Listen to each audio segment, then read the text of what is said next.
I'm Mary Rowe from the Municipal Art Society in New York, and I was very pleased to co-convene with my friend and colleague Kate Asher a meeting here at the Villa Serbelloni in Bellagio, Italy, the conference facility operated by the Rockefeller Foundation, a special meeting to talk about current challenges to urban development and city building around the world. Joining us here were academics, practitioners, developers, planners, and architects to talk about the specific challenges they experience in building cities around the world. This event was sponsored by the Municipal Art Society, by Bureau Happold, an international consulting engineering firm, and by the Columbia Graduate School in Architecture, Planning, and Preservation.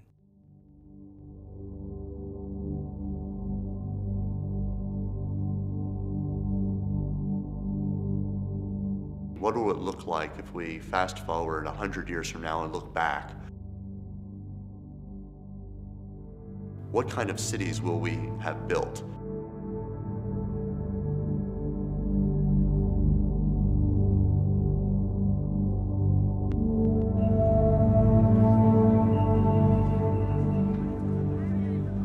As a culture, as a civilization, we are obliged to do things that people in the future would think are not possible any longer. I think a building is always also an artifice and something that should show the hand and the spirit of the people that make it.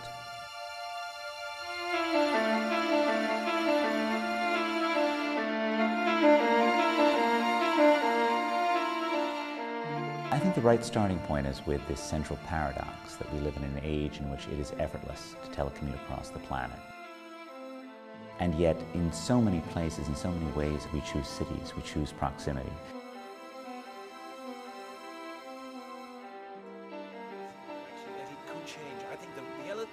I think the goal of this conference is to figure out how to make cities more livable, to have cities focus on providing choices, an array of neighborhoods, a mixture of people and cultures and ideas and economic activities. And this urban archipelago, this city of choices, is a place that can allow people to really fulfill their dreams and their destinies.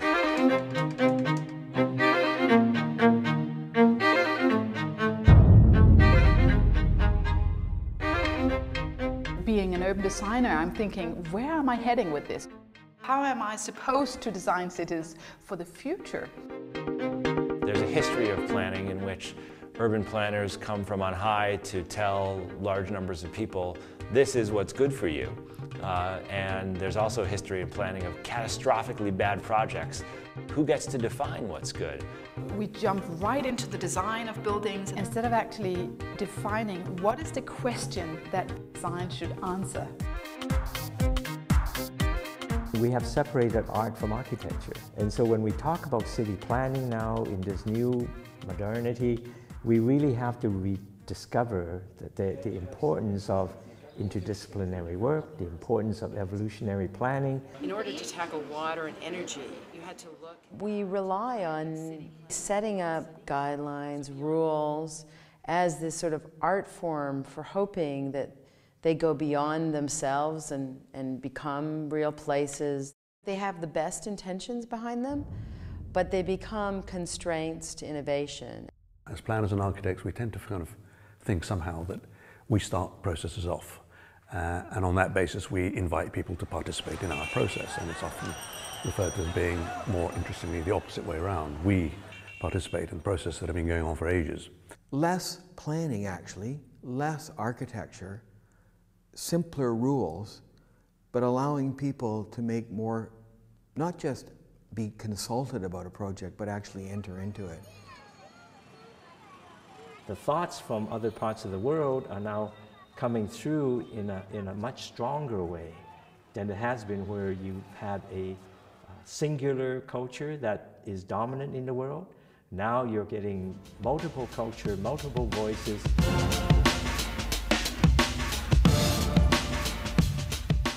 The issues that Lagos faces are simply different than the issues that Amsterdam faces, and to imagine somehow that those solutions are fully transportable, I think is a bit of planning lore. We have gone gone into Zambia planning for a new Our city. profession, the planning profession, has gone through tremendous upheaval in the last 20 or 30 years, stemming from this almost oversimplified fight between the Robert Moses way of doing things and the Jane Jacobs way of doing things.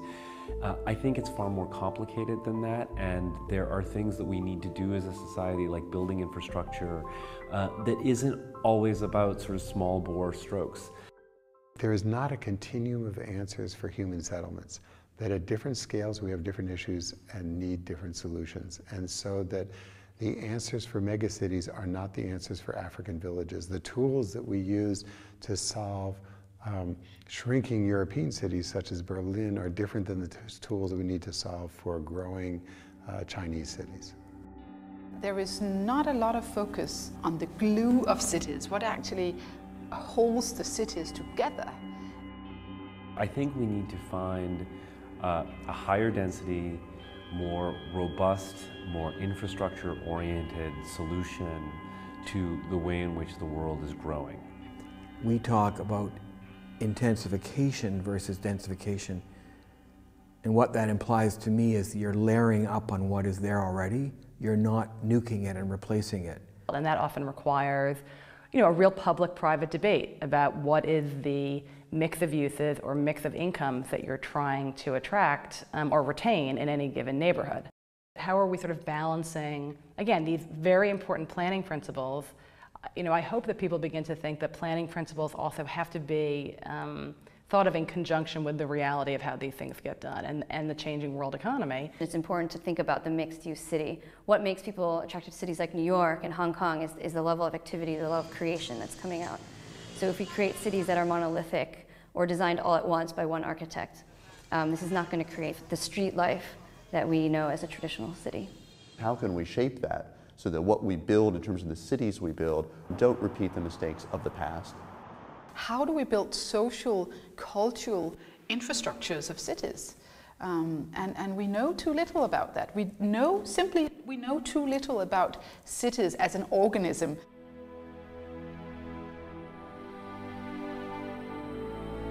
We have to get people back to the city, and not just as consumers, but as people who live there.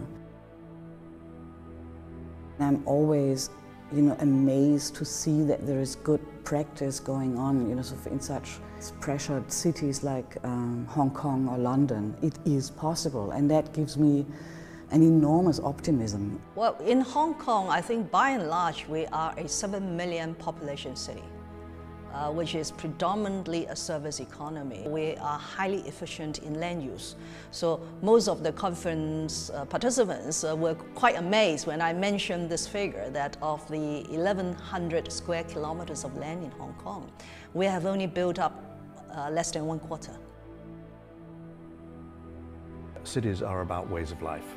They're about ways of engaging with commerce. They're about ways of engaging with community. If you're working in a city or a town, what is it that actually that town or that city has got that actually is special? And how can you potentially reinforce that things that are special? How can you use that to help it define a new future for itself that will be competitive? The economy of cities is driving development to a large extent. So we need to find ways of making that capital that is driving cities think longer term and define values in new ways.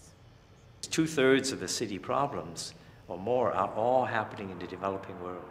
Where the economy is stagnant or potentially hovering on the brink of a recession, it's extremely difficult to be able to be that hopeful. So I think the economy, if we can get the economy right and we can actually create those opportunities, I think then that gives us a space to look at creating an alternative future in the next decades. And then the next challenge becomes, how do we make cities affordable, equitable, safe? And I think if we can do that successfully as a series of initiatives, that we will make a more sustainable planet. What has happened is the increasing polarization between rich and poor. 20% of people in New York City live below the poverty line. I mean, that's an extraordinary thing in a city that also has some of the wealthiest people in the world. What we do about that, I think, is not just a moral issue, because people who make $5 million a year living 2 subway stops away from people who make $25,000 a year, I think, is a moral issue. But it's also a fundamental issue around how viable is that in the long run. If huge percentages of the population are cut out of the economic mainstream, what does that really mean 20, 30 years from now? And are we ironically going to wind up with some of the exact issues you have in developing nations and emerging nations, where the contrast between rich and poor is even, in some levels, more extreme?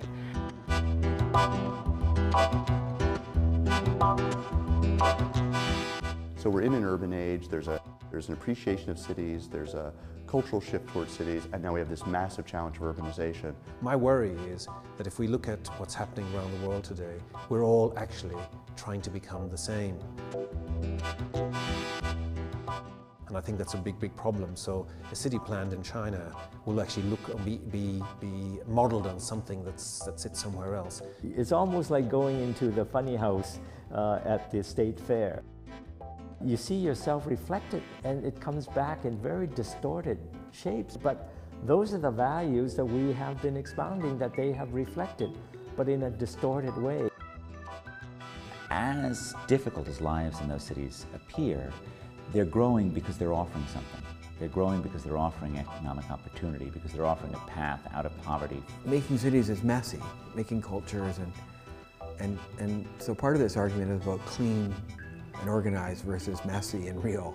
And so a conference like this is so important to get those issues back out, to clean the mirror, if you like, or straighten out the mirror, because it's happening at an enormous scale. And I think that does hinge on the right kind of urban growth. And I think increasingly as energy prices go up, as you see more and more storm surges, that you'll see people say, if I can afford to live in a city, I'd rather live in a city.